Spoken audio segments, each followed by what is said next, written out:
Achieving something that looks impossible ultimately takes having tenacious vision and commitment, the right tools and equipment, choosing the right path, and being brave enough to adapt it along the way. I'm Micah Burhart, professional climber and wholehearted believer in creating surprising new solutions to seemingly insurmountable obstacles. Until now, cervical cancer has been insurmountable. Currently, it kills more women than pregnancy and childbirth worldwide, and it will continue to be insurmountable unless we take a new approach, unless we choose the right path. We have the opportunity to address a major killer of women with an elegant, affordable solution. It's a rare thing that happens.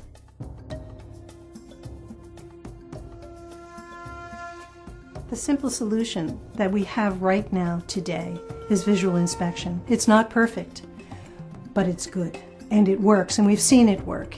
We have found visual inspection together with cryotherapy can effectively be used anywhere. We spend too much time arguing about what's the best test or what's the best treatment. We have tests, we have treatments that will work.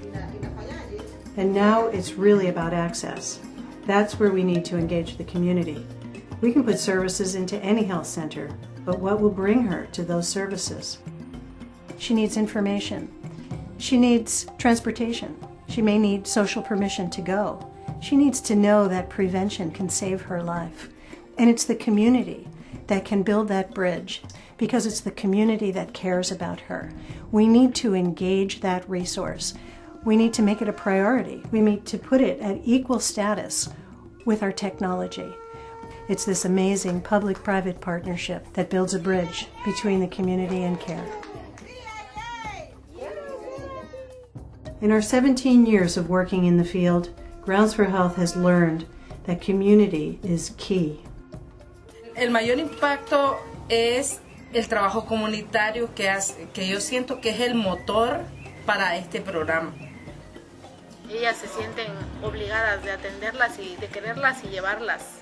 Las llevan a la clínica, tomen el papel y la gente le da importancia y la gente cree en ellas.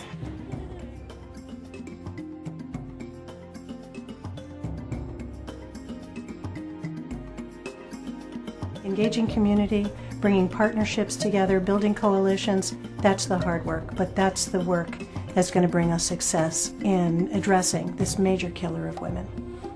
The time is now. The world is ready to address cervical cancer. We have the resources, we have the momentum, we have the partnerships. If you have the will, the vision, the commitment, if you have the right tools and the equipment, and if you're fundamentally willing to maneuver through new choices, you'll get where you need to go.